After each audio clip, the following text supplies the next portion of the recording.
Olá, tudo bom? Sejam muito bem-vindos ao meu canal, um canal aqui de troca em que eu tento passar um pouco do que eu sei para vocês vocês possam ter uma saúde plena, né? Que a gente não só sobrevive, mas que viva de um modo pleno. Eu sou a doutora Mariana Vogel, médica nutróloga, especialista em saúde feminina e digestão. E a gente está fazendo aqui uma série muito bacana sobre a digestão, a saúde digestiva, né? Eu convido vocês, principalmente, né, e primeiramente, a curtirem, compartilharem os vídeos, se inscrevam no canal, que é uma forma que o YouTube entende que são vídeos relevantes e aparece para mais pessoas, entrega para mais pessoas. Ative as notificações e me sigam no Instagram, doutora Mariana Vogel, que lá tem várias dicas diferentes, né? E também temos um grupo fechado sobre saúde digestiva, ok? Esse segundo vídeo vai ser importante para a gente continuar as explicações do primeiro, onde eu falei para vocês a importância de cada órgão, falamos do pH do estômago, da mastigação, né? E eu vim aqui complementar para vocês e falar um pouquinho sobre as enzimas digestivas. O que são as enzimas digestivas? Enzimas digestivas são grandes trabalhadores, né? Elas fazem com que a velocidade do processo digestivo seja muito mais rápido. São grandes tesourinhas que elas pegam as moléculas dos alimentos que estão maiores, encaixam nessas moléculas, né, e partem, elas dividem elas em moléculas ainda menores para que elas possam ser digeridas, tá? Um exemplo da importância dessas enzimas. Se você pegar uma colher de açúcar e botar em cima da mesa, vai ficar ali um tempão até começar né, a ficar mais líquida, a ficar melada e as formigas vão aproveitar dela. Mas se você joga uma colher de açúcar na boca, o que acontece? Imediatamente começa o processo digestivo, ele começa a se dissolver e se desintegrar, né? Esse é o poder das enzimas digestivas, tá? E como é que elas começam? Como elas são divididas? Na nossa boca, que eu falei da importância da mastigação, a gente tem principalmente a amilase salivar.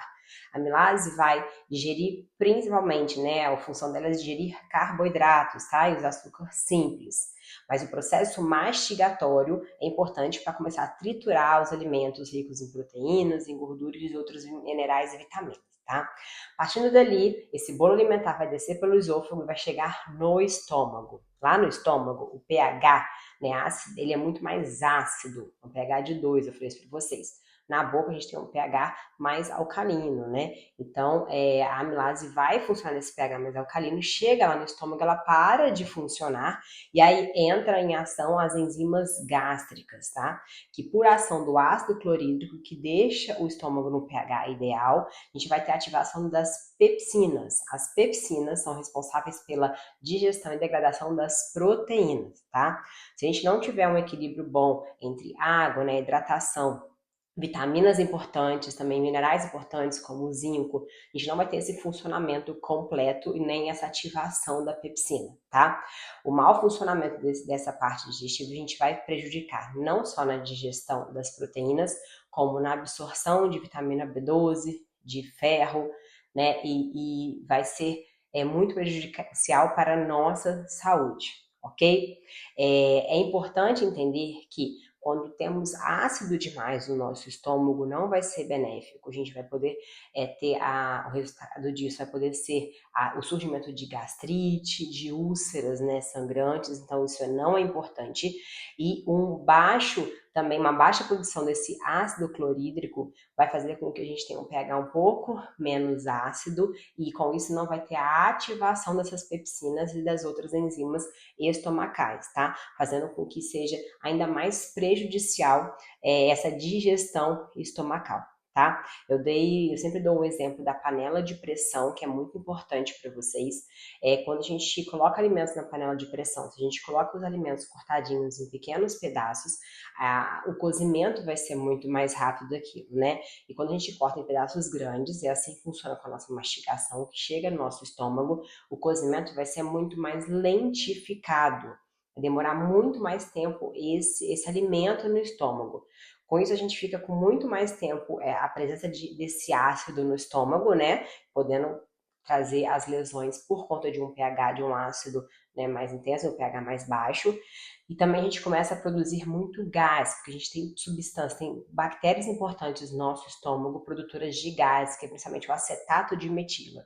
Quando ele produz muito, a gente começa a fazer aqueles arrotos, a distensão abdominal, em queimação, isso não é muito interessante, tá? Então temos que ter em equilíbrio tudo.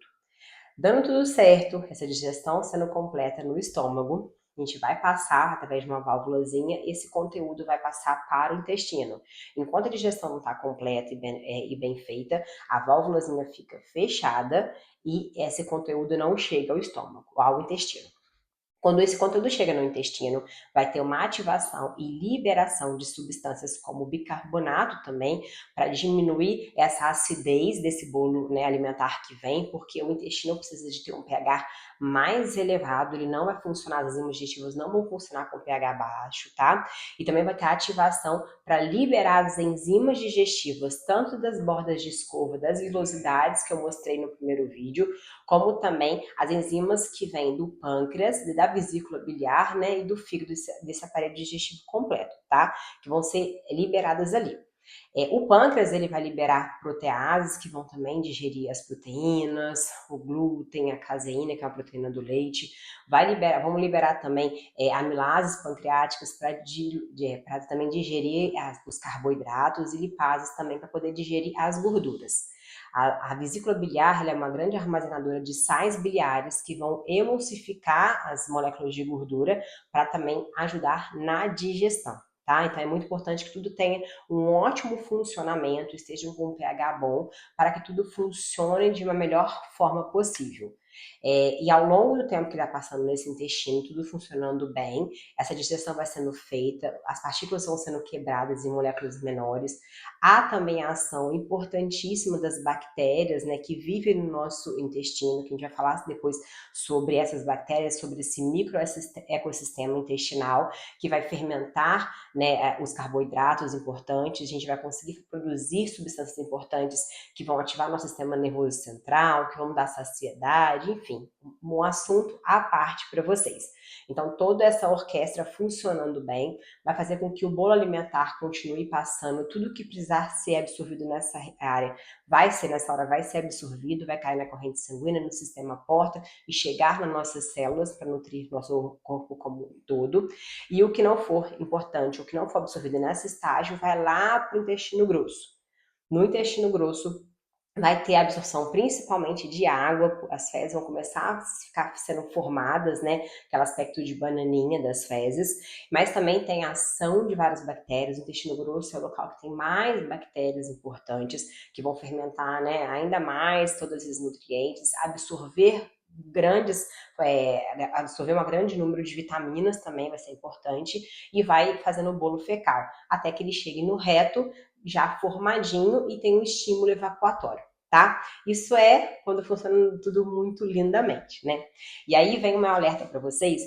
Quando a gente fala sobre pH do estômago, vem um alerta muito importante para vocês sobre o uso indiscriminado de medicações, que são os bloqueadores de bombas de próton, que são os antiácidos, né? Que é os prazóis da vida, omeprazol, pantoprazol, esomeprazol. São medicações de extrema importância, principalmente para os pacientes com úlceras sangrantes, pacientes, né, que têm risco de fazer úlceras, gastrites, eles são de extrema importância. O problema é a automedicação e o uso crônico e contínuo dessas medicações sem uma orientação médica devida, tá? Várias patologias, a maioria delas, não estão cursando com uma hiperprodução de ácido clorídrico, muito pelo contrário, a gente tem uma hipoprodução. Com isso, o pH já não está tão baixo, fica menos ácido. E aí a gente vai ter sintomas pela produção de gás, acetato de metila, vai ter sintomas de estase, porque a digestão não vai ser bem feita, já que as enzimas não vão funcionar bem. E o que a gente acha que é? Que é excesso de gás, excesso de ácido, e toma as medicações, prejudicando ainda mais esse funcionamento, tá? E isso tudo prejudica muito a absorção de nutrientes, como eu falei, vitamina B12, ferro, né, zinco, todos os nutrientes que precisam ser absorvidos nessa área, tá? Nessa área do nosso sistema digestivo. Um alerta também vai para os idosos, que muitas das vezes os idosos cursam também com uma baixa produção de ácido clorídrico e usam de forma crônica, né, indiscriminada, essas medicações, tá? Então, prestem atenção, não estou falando que eu sou contra essas medicações, elas têm o emprego delas correto, mas tem que ser feito com orientação médica para que a gente acabe não prejudicando ainda mais a nossa digestão.